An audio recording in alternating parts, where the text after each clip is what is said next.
Ito ang tanong natin kay dating Pangulong Duterte. Ano ang ginawa mo doon sa retired general na ginawa mong chairman, CEO o president ng PhilHealth? Balikan natin itong si dating Ricardo Morales. Under Duterte administration, hindi ba inabuso nyo rin ang PhilHealth? Hindi ba nilustay nyo rin ang pera dyan? Ang masakap na nito, hindi nyo nabayaran yung mga dating hospital na nagkakautang-utang ang PhilHealth. Ay mga kaibigan, alam nyo, minsan pag tayo tumatanda, pag ika nga yung tipo bang umaabot sa punto na tayo nagiging senior citizen na, minsan nakakalimot tayo. Nakakalimot tayo sa mga nakaraan. Di po ba? Yung iba, ganun. Pero, meron akong nakilala, isang senior citizen na, I think baka hindi niya ito nakakalimutan. At napanood niyo ito. Itong si dating Pangulong Duterte, na kung saan, nagpa-press conference, sinasabi niya, awang-awa daw siya, dahil nilustay na raw ang pera ng PhilHealth. PhilHealth. Usapin PhilHealth ba ka mo? Ito ang tanong natin kay dating Pangulong Duterte. Ano ang ginawa mo doon sa retired general na ginawa mong chairman, CEO o president ng PhilHealth? Hindi ba? Nung panahon mo, panahon ng COVID, panahon ng pandemic, lumabas sa lahat ng mga balita, sa lahat ng mga issue, na dawit sa katiwalian ang iyong CEO, President na PhilHealth. Ngayon, panoodin muna po natin itong mga pinagkasabi ni dating Pangulong Duterte about sa PhilHealth. Tingin ko ang mas mabigat na problema na dapat malaman ng Pilipino is nag-hemorrhage ang country. Pati yung PhilHealth nga na hindi sa gobyerno, contribution natin yan kasi kung magpa-hospital ka, doon yung may pambayad ka, depende sa category yung rates mo. Kung ibang iyo, dividido ba talaga na full o paglabas mo, wala ka ng bayaran. Yun ang noon, yung 16 billion na nilipat nila. That is the most dangerous at dapat putang inestapa yan. Government malverse the money of the people. Ginamit mo yung pera ng and even Congress cannot do that. Trust fund yun galing inyo yun, pati akin.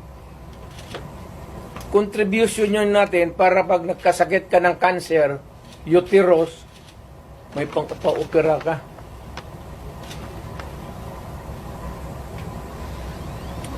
Ang ating PhilHealth funds natin lahat was about 8.9 billion 89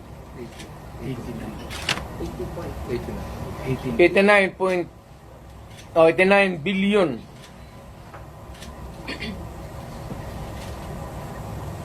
Of that 89 billion, 27 na lang ang nawala. 27 na lang ang natira.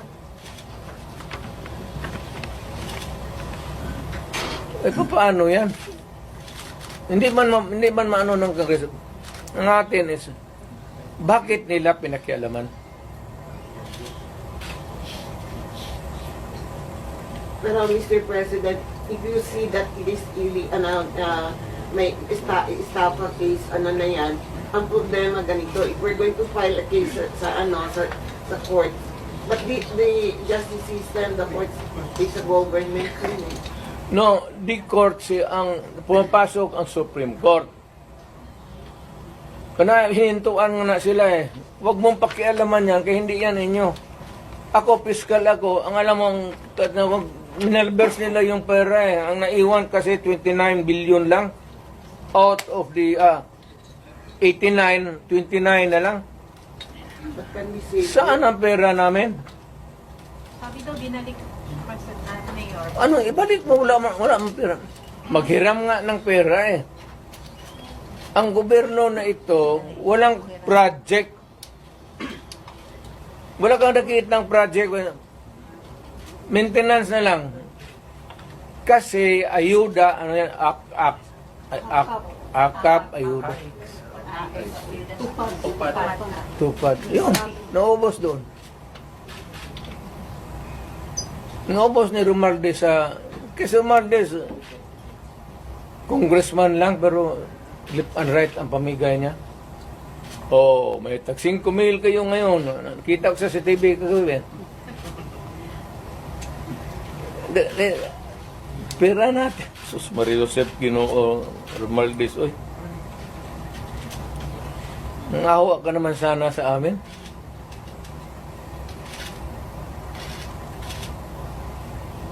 Yung 89.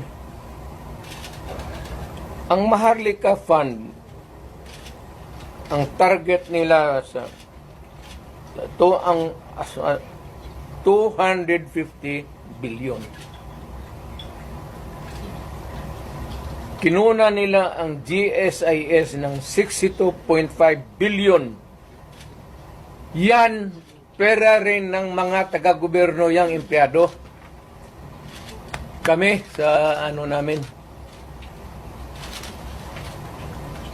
Sa mga trabahante yan, mag-housing loan ka, ito kinuha, binigay para ayuda. Ang mga membro nito, hindi na makaloon, enrollment ng mga bata, mahirapan sila nito kasi magkakaroon ito ng anomaly sa flow ng ano.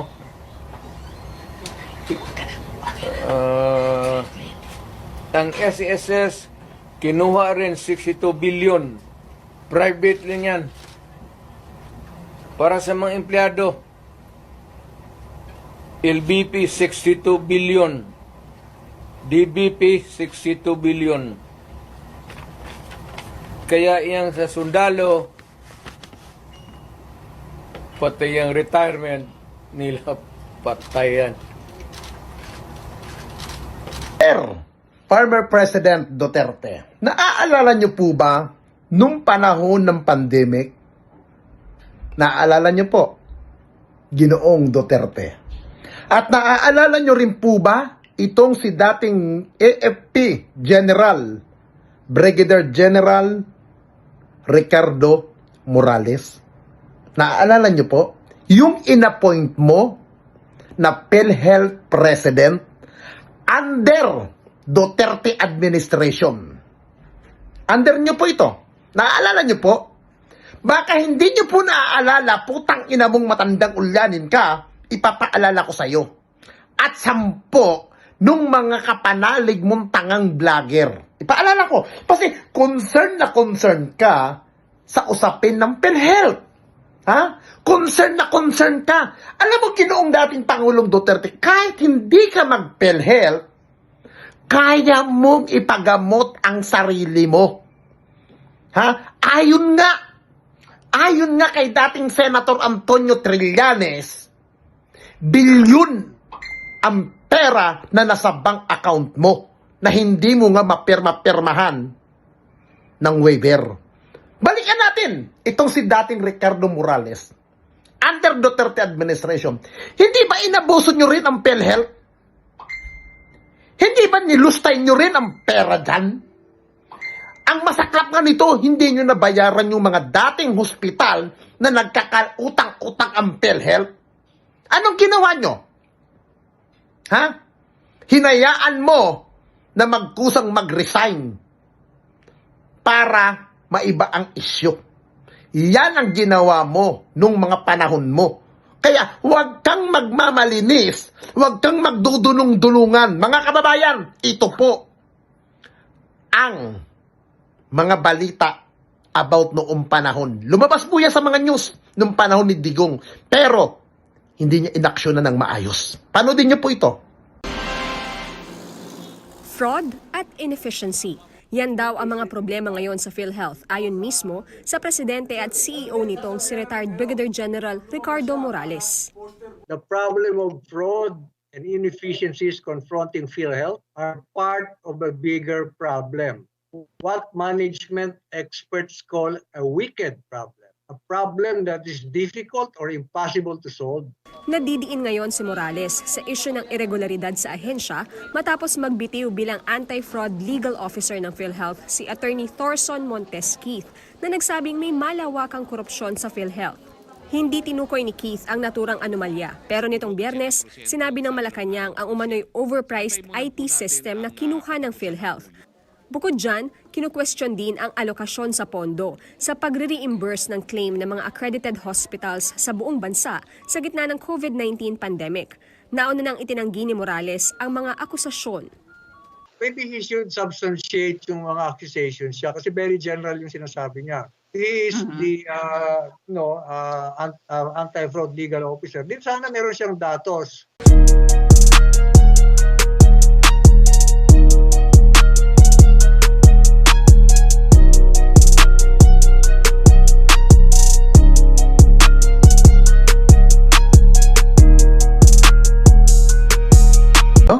Nabasa ninyo? Hindi fake news yun. Ha? Hindi fake news yun. Ngayon, kay dating Pangulong Duterte, ano ang ginawa mo doon sa tao mo na inappoint mo na sangkot sa korupsyon ng PhilHealth? Nang ginurgor at dinugasan ng administrasyon nyo. Ngayon, pera namin yun. Member ako ng PhilHealth. Binagbabayad ako quarter. Ngayon, may ginawa ka bang aksyon? Nagkuda-kuda ka lang. Ha? Ngayon nagmamalinis ka? Para saan? Ano yung pag-iingay mo sa PhilHealth ngayon? Para i-divert? Para iligaw, ilihis ang isyo na kinasasangkutan ng anak mo sa confidential fund na ginurgor? Ha? Mr. President, baka po nakakalimot ka. Hindi po fake news to. Dati po, under mo ang taong sangkot sa katiwalian, sa korupsyon ng PhilHealth, sa katauhan ni Ricardo Morales. Now, pinanagot mo ba siya? Nagtatanong.